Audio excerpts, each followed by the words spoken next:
तो अगर बेन 10 के शुरुआत से लेकर पूरे एंड ओमनीवर्स तक बात की जाए तो बेन के पास अभी टोटल 70 से भी ज्यादा एलियंस अनलॉक हो चुके हैं। इनमें से कुछ पहले से अनलॉक थे या बाद में अनलॉक हुए या फिर स्कैन करके ओमनीट्रिक्स में ऐड किए गए थे। और आज हम इस वीडियो में इन्हीं सारे एलियंस के बारे में जानेंगे कि वो कब और कैसे ओमनीट्रिक्स में अनलॉक हुए। तो बिना कोई टाइम बर्बाद किए शुरू करते हैं बेन 10 क्लासिक के फर्स्ट एपिसोड से, जहां बेन को ओमनीट्रिक्स मिलता है और इसमें होते हैं 10 एलियंस। और सिर्फ 10 इसीलिए क्योंकि ओमनीट्रिक्स में 10 के सेट में एलियंस की प्लेलिस्ट होती है जिसे उसका यूजर एक्सेस कर सकता है। तो बेन 10 क्लासिक के फर्स्ट सीजन में ही हमें बेन 10 के ओरिजिनल 10 एलियंस देखने मिलते हैं जो उस वक्त पर ओमनीट्रिक्स की एक्टिव प्लेलिस्ट थी। और इस प्लेलिस्ट के 4 एलियंस को बेन पहले ही एपिसोड में एक्सेस करता है। जैसे वो ओमनीट्रिक्स मिलने के जस्ट बाद हीट ब्लास्ट में ट्रांसफॉर्म हो जाता है और दूसरी बार उसे छेड़ते वक्त वो वाइल्ड मट में ट्रांसफॉर्म होता है और थर्ड टाइम वो ओमनीट्रिक्स से डायमंड हेड में ट्रांसफॉर्म होता है ताकि वो विल्गैक्स के जायंट ड्रोन को हरा सके। और एपिसोड के एंड में वो एक्सेलरेट को एक्सेस करता है ताकि वो जेडी और कैश से बदला ले सके। इसके बाद एपिसोड 2 में वो इसी प्लेलिस्ट के और 3 एलियंस को एक्सेस करता है जो होते हैं ग्रे मैटर, फोर आर्म्स और स्टिंग फ्लाई। अब ग्रे मैटर वो मॉल में यूज करता है ताकि वो सुमो स्लैमर स्नैक से सुमो स्लैमर कार्ड ढूंढ सके और फोर आर्म्स वो डॉक्टर एनिमो के मैमथ से लड़ने में यूज करता है। इसके बाद वो स्टिंग फ्लाई यूज करता है ताकि वो ग्वेन को वॉशिंगटन मॉन्यूमेंट से गिरने से बचा सके। इसके बाद एपिसोड 3 क्रैकन में वो रिप जॉस को एक्सेस करता है जहां वो रिप जॉस का यूज करके क्रैकन की मदद करता है। अब इसके बाद एपिसोड 4 परमानेंट रिटायरमेंट में बेन अपग्रेड और गोस्ट फ्रीक को पहली बार एक्सेस करता है। अपग्रेड का यूज वो कुछ गुंडों से लड़ने को करता है और गोस्ट फ्रीक का यूज बेन आंट मीरा के घर से चुपके से भागने में करता है। और इसी एपिसोड तक हमें बेन के पहले प्लेलिस्ट के सारे 10 एलियंस दिखा दिए जाते हैं। इसके बाद season 2 episode 2 the big tech में ग्वेन के ओमनीट्रिक्स को छेड़ने की वजह से ओमनीट्रिक्स में कैनन बोल्ट अनलॉक हो जाता है और ये होता है बेन का 11th एलियन। इसके बाद सीजन 2 में कैंप फियर नाम का 9th एपिसोड है जहां वाइल्ड वाइन बेन से गलती से अनलॉक हो जाता है। इस एपिसोड में ग्रैंडपा मैक्स और बेन जब एक्स्ट्रा टेरेस्ट्रियल मशरूम्स के कब्जे में होते हैं तब बेन एलियन बनने के लिए ओमनीट्रिक्स के साथ छेड़छाड़ करता है, तभी ये वाइल्ड वाइन अनलॉक हो जाता है। Season 2 episode 11 ghost freak out में गोस्ट फ्रीक ओमनीट्रिक्स से बाहर आ जाता है क्योंकि गोस्ट फ्रीक की स्पीशीज अपने डीएनए के सिंगल स्ट्रैंड में भी जिंदा रह सकती है और ओमनीट्रिक्स में भी उसका डीएनए था, इसीलिए वो जिंदा हो जाता है और बाहर आ जाता है। और उसके बाहर आने की वजह से गोस्ट फ्रीक ट्रांसफॉर्मेशन बेन के पास से चला जाता है। फिर सीजन 3 एपिसोड 5 बेन वुल्फ में बेन के पास एक नया ट्रांसफॉर्मेशन आता है जो होता है ब्लिट्जवुल्फर। इस एपिसोड में ग्रैंडपा मैक्स ग्वेन और बेन को लेकर अपने दोस्त वेस्ट ग्रीन के पास आए होते हैं जहां वेस्ट ग्रीन की पोती काय ग्रीन भी होती है। वेस्ट ग्रीन ग्रैंडपा मैक्स को बताते हैं कि यहाँ पे एक एंशिएंट वेयरवुल्फ हुआ करता था जिसे लोग येनेलडोशी कहते थे। अब वो येनेलडोशी यहाँ न्यू मैक्सिको में अपीयर हो रहा था, इसीलिए ये सब लोग उसे ढूंढने निकलते हैं और इवेंचुअली बेन का उससे सामना होता है। और जब वो येनेलडोशी ओमनीट्रिक्स पर स्क्रैच मारता है तो ओमनीट्रिक्स स्कैन मोड पर चला जाता है क्योंकि ओमनीट्रिक्स ने तभी येनेलडोशी का डीएनए स्कैन कर लिया होता है और वो धीरे धीरे बेन को पूरे एपिसोड में येनेलडोशी में ट्रांसफॉर्म करते जाता है जिससे सबको समझ जाता है कि ये येनेलडोशी और कोई नहीं बल्कि एक वेयरवुल्फ एलियन है। और एंड में बेन के पास एक नया ट्रांसफॉर्मेशन आ जाता है। इसके बाद एपिसोड 8 में एक और नया एलियन अनलॉक होता है जो एक एलियन मम्मी को स्कैन करने की वजह से होता है जिसे बेन स्नेरो नाम देता है। वैसे तो ये एलियन मम्मी इस एपिसोड में कोरोडियन नाम का एक रेडियो एक्टिव एलिमेंट ढूंढ रहा था जो किसी भी क्रीचर को म्यूटेट कर सकता है और इस एपिसोड में स्नेरो अनलॉक तो हो गया था मगर बेन उसमें ट्रांसफॉर्म नहीं हुआ। असल में स्नेरो की फर्स्ट अपीयरेंस होती है द रिटर्न नाम के एपिसोड में जो इसी सीजन का 11th एपिसोड है। इस एपिसोड में ग्रैंडपा मैक्स, ग्वेन और बेन एक स्पेस रॉकेट लॉन्च साइट पर जाते हैं जहां कुछ प्रॉब्लम्स हो रही होती है और वो प्रॉब्लम होती है पर्पल लाइटनिंग जिसे वेयरवुल्फ और मम्मी वाले एपिसोड में भी दिखाया जाता है और इसी लाइटनिंग की वजह से यहाँ एक रॉकेट लॉन्च कैंसिल हो जाता है। अब इस रॉकेट लॉन्च का इंचार्ज मेनली डॉक्टर विक्टर नाम का एक आदमी होता है जो बहुत ज्यादा सस्पिशियस होता है। आगे जाकर रिवील होता है कि डॉक्टर विक्टर के साथ वो वेयरवुल्फ और मम्मी वाला एलियन भी मिले हुए हैं और डॉक्टर विक्टर भी कोई इंसान नहीं है बल्कि वो भी एक एलियन है जो फ्रैंकेनस्टाइन जैसा दिखाई देता है। इनकी बैक स्टोरी कुछ ऐसी होती है कि ये तीनों एलियन एक ही प्लैनेट से बिलोंग करते हैं और उस प्लैनेट पर राज करता है जी स्केयर और जी स्केयर यहाँ गोस्ट फ्रीक का नाम है जो बेन के ओमनीट्रिक्स से बाहर आया है। तो इनका प्लान होता है जी स्केयर को जिंदा करना और अर्थ के एटमॉस्फेयर को एक ऐसी शील्ड से ढकना ताकि उस पर सनलाइट ना आ सके जिसकी वजह से गोस्ट फ्रीक इस प्लैनेट पर दिन में भी जिंदा रह पाएगा और इस प्लैनेट पे जितने भी लोग हैं उन सबको गुलाम भी बना लेगा। इस एपिसोड के सेकंड पार्ट में गोस्ट फ्रीक फिर से जिंदा होता है और उसका प्लान लगभग कामयाब हो ही जाता है कि बेन के पास एक नया ट्रांसफॉर्मेशन आता है और वो होता है फ्रैंकेनस्ट्राइक और ये डॉक्टर विक्टर की वजह से ओमनीट्रिक्स में अनलॉक हो जाता है। एपिसोड के अंत में फ्रैंकेनस्ट्राइक और मम्मी को एक पोर्टल के थ्रू कहीं और भेज दिया जाता है और गोस्ट फ्रीक को फिर से सूरज की रोशनी में जलाकर मार दिया जाता है। इसके बाद आती है secret of the Omnitrix movie जिसमें एज़मथ बेन को वेबेक अनलॉक करके देता है। फिर season 4 episode 5 divided we stand में बेन एक और नया ट्रांसफॉर्मेशन खुद से अनलॉक करता है जो होता है डिटो मैग्नेटो, जिसे वो डॉक्टर एनिमो की म्यूटेंट बर्ड के अगेंस्ट यूज करता है। फिर सीजन 4 के last episode Ben 10 versus the negative 10 में बेन आई गाय में ट्रांसफॉर्म होता है, जो सीक्रेट ऑफ द ओमनिट्रिक्स और बेन 10 वर्सेस द नेगेटिव 10 के इवेंट्स के बीच में कहीं अनलॉक होता है, और वो भी ऑफ स्क्रीन, जिसकी वजह से ये एलियन एग्जैक्टली कैसे अनलॉक हुआ ये हमें नहीं पता। और यहाँ बेन 10 क्लासिक सीरीज खत्म हो जाती है, जो हमें 10 साल के बेन के एडवेंचर्स दिखाती है। मगर ओमनीवर्स में हमें क्लासिक के फ्लैशबैक देखने मिले थे, जिसमें बेन 11 साल का था,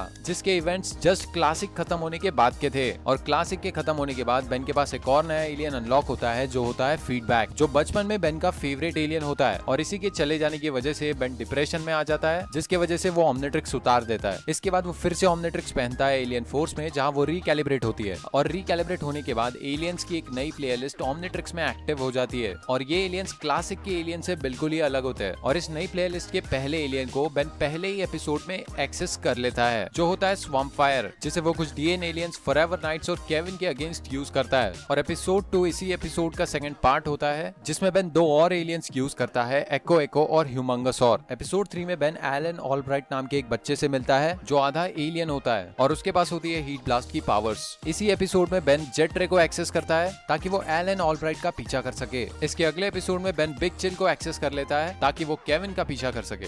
एपिसोड 5 ऑल दैट ग्लिटर्स में माइकल मॉर्निंग स्टार इंट्रोड्यूस कराया जाता है, और इसी एपिसोड में क्रोमा स्टोन सबसे पहली बार अपीयर होता है। इसके बाद एपिसोड 7 पीयर प्रेशर में जब बेन और जूली डेट पर होते हैं, तो वो ब्रेनस्टॉर्म में पहली बार ट्रांसफॉर्म होता है, ताकि वो शिप नाम के गैल्वेनिक मेकामॉर्फ से लड़ सके। इसके बाद एपिसोड 11 में स्पाइडर मंकी पहली बार देखने को मिलता है, जहां बेन फॉरएवर नाइट से एक एलियन ड्रैगन को बचाता है। इसके बाद एपिसोड 11 द गॉनलेट में बेन सबसे पहली बार गूप बनता है, ताकि वो टेकेटॉन रोबोट को हरा सके। पहले सीजन के आखिरी एपिसोड में बेन एलियन एक्स बनता है, और इसके बाद उसे पता चल जाता है कि एलियन एक्स क्या चीज है। इसके बाद सीजन 2 एपिसोड 12 यानी war of the worlds part 1 में एजमत बेन को मास्टर कंट्रोल देता है, जिसकी वजह से ओमनिट्रिक्स में सारे 10 लाख एलियन अनलॉक हो जाते हैं। अब इसी एपिसोड के पार्ट 2 में ओमनिट्रिक्स के रिबूट होने की वजह से मास्टर कंट्रोल अपने आप बंद हो जाता है, मगर कुछ एलियंस अनलॉक्ड ही रह जाते हैं, जैसे कि वेबेक, अपचक, हीट ब्लास्ट, कैनन बोल्ट, और एक नया एलियन जो होता है लोड स्टार, जिसका पहला अपीयरेंस हमें सीजन 3 के एपिसोड 5 सिंपल में देखने मिलता है, जहां बेन किसी और प्लेनेट पर किसी 2 कंट्री के बीच के झगड़ों को सुलझाने जाता है। अब इस सिंपल एपिसोड और वॉर ऑफ द वर्ल्ड के बीच में एक और इवेंट होता है, जहां विलगैक्स बेन से लड़ने अर्थ पर आता है। अब जब विलगैक्स और बेन की फाइट होती है, तो क्रोमा स्टोन फाइट में डिस्ट्रॉय हो जाता है, मगर जब ओमनिट्रिक्स क्रोमा स्टोन के टुकड़ों को रिकंस्टिट्यूट करती है, तो क्रोमा स्टोन अपने सबसे करीबी स्पीशीज यानी डायमंड हेड की स्पीशीज पेट्रोसेपियन में ट्रांसफॉर्म हो जाता है। और यहाँ क्रोमा स्टोन के बदले बेन के पास डायमंड हेड अनलॉक हो जाता है, जो विलगैक्स को हरा भी देता है। हारने के बाद विलगैक्स गोस्ट फ्रीक की मदद लेने जाता है, जो किसी स्पेशल तरह की स्पेस जेल में बंद होता है, मगर गोस्ट फ्रीक विलगैक्स को ही धोखा देकर उसके होम प्लैनेट पर कब्जा कर लेता है, जिसकी वजह से विलगैक्स को बेन से मदद मांगनी पड़ती है। अब विलगैक्स बेन, ग्वेन,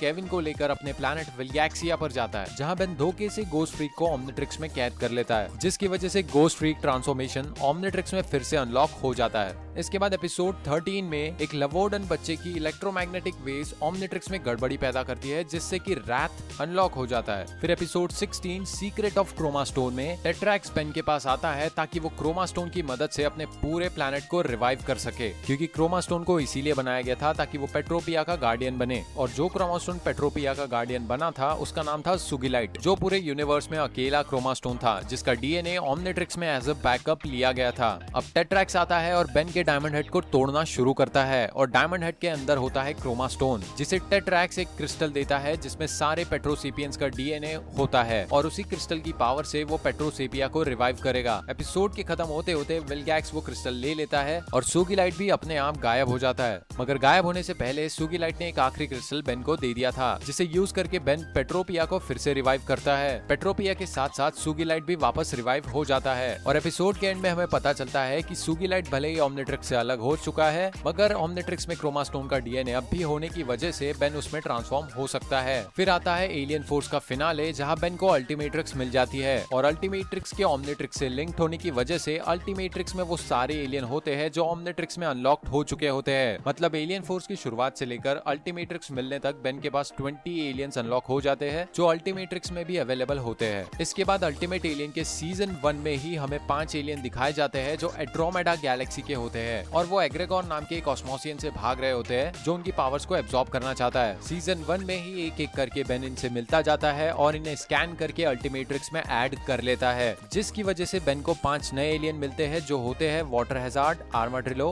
टेरास्पिन, एनआरजी और एम्फीबियन। इसके बाद जब बेन मैप ऑफ इंफिनिटी के टुकड़ों को इकट्ठा करने जाता है तो वो रिपजॉस के होम प्लैनेट पर जाता है जहाँ सिर्फ पानी ही पानी होता है और इसी एपिसोड में ऑफ स्क्रीन वो एक रिपजॉस को स्कैन कर लेता है, जिसकी वजह से अल्टीमेट्रिक्स में एक रिपजॉस ट्रांसफॉर्मेशन भी आ जाता है जो हमें आगे परप्लेक्साहेड्रॉन नाम के एपिसोड में देखने मिलता है जहाँ एक दूसरा मैप ऑफ इंफिनिटी का टुकड़ा होता है। इसके बाद फोर्ज ऑफ क्रिएशन नाम के एपिसोड में एलियन एक्स फिर से अनलॉक होता है क्योंकि बेन ने उसे लॉक कर दिया था ताकि वो एक्सीडेंटली इसमें ट्रांसफॉर्म ना हो। फिर सीजन 3 एपिसोड 7 बेन 10,000 रिटर्न्स में जब ईऑन हमारी प्राइम टाइमलाइन में एंटर कर जाता है तब फ्यूचर से बेन 10,000 ईऑन से लड़ने प्रेजेंट में आता है और इसी एपिसोड के एंड में बेन 10,000 बेन को हर वो एलियन अनलॉक करवा देता है जिसमें बेन इस एपिसोड से पहले कभी ट्रांसफॉर्म हुआ था, इंक्लूडिंग वो सारे एलियंस जो क्लासिक में बेन के पास अनलॉक थे। इसी के साथ बेन 10,000 कुछ नए वाले एलियंस भी डाउनलोड करके देता है जैसे क्लॉकवर्क, ईटल, आर्टिग्वाना, ग्रेविटैक, स्पिटर और शॉक स्क्वॉच और इनमें से ज्यादातर एलियंस हमें डायरेक्ट ओमनीवर्स में देखने मिलते हैं। इसके बाद एक और एपिसोड आता है जिसका नाम होता है प्रिजनर 775 इज मिसिंग,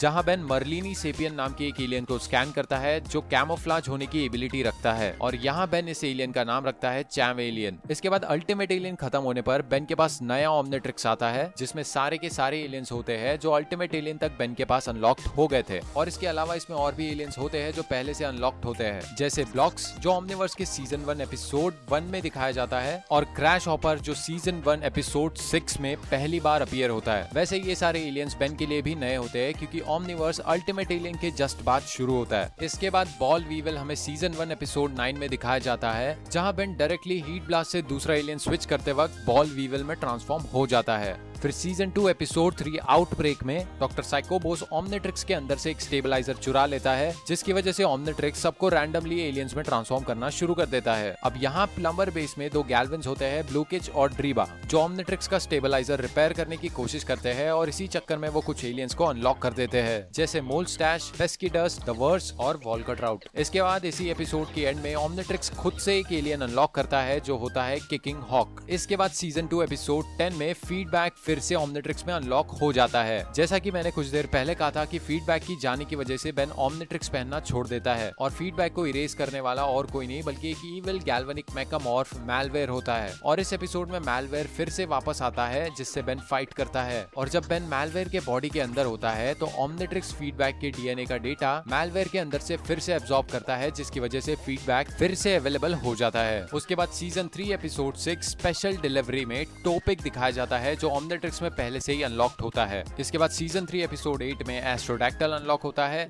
जब बेन रुक के प्लैनेट पर जाता है। उसके बाद सीजन 3 के फाइनल आर्क यानी इनकर्शन इन्वेजन आर्क में एजमथ बेन को एक नया एलियन अनलॉक करके देता है जिसका नाम होता है बुलफ्रैग और वो इसी इनकर्शन स्पीशीज का होता है। इसके बाद सीजन 4 एपिसोड 4 में बस शॉक अनलॉक होता है क्योंकि इस एपिसोड में बेन को सारे इलेक्ट्रिक एलियंस मिल रहे थे तो ओमनिट्रिक्स ने अपने आप ही इस इलेक्ट्रिक एलियन को अनलॉक कर दिया। इसके बाद सीजन 4 एपिसोड 10 में जब एल्बीडो एजमथ का ब्रेन चुराने की कोशिश करता है तो एजमथ की वजह से ही ओमनिट्रिक्स में एक नया एलियन अनलॉक हो जाता है जो होता है एटॉमिक्स। इसके बाद सीजन 5 एपिसोड 5 एनिमो क्रैकर्स में गटरॉट अनलॉक होता है जिसके पास केमिकल पावर्स होती है और इसके बाद सीजन 5 एपिसोड 8 में ओमनिट्रिक्स एक नया एलियन स्कैन करता है व्लाडार्ट स्पीशीज का जिसकी वजह से बेन को अपना वैम्पायर ट्रांसफॉर्मेशन मिलता है और यहाँ हो जाते हैं बेन के पास टोटल 72 एलियंस अनलॉक। तो अगर वीडियो पसंद आई है तो इसे लाइक जरूर करना। वैसे तो इस वीडियो में ज्यादा इन्फॉर्मेशन नहीं थी लेकिन अगर तुम्हें बेन 10 रिलेटेड और इन्फॉर्मेशन चाहिए तो इस चैनल पे ऐसी बहुत सारी वीडियो है जिनमें इससे भी ज्यादा अमेजिंग इन्फॉर्मेशन है। तुम चाहो तो उसे जाके चेकआउट कर सकते हो। मैं मिलता हूँ अगले वीडियो में, तब तक के लिए गुड बाय।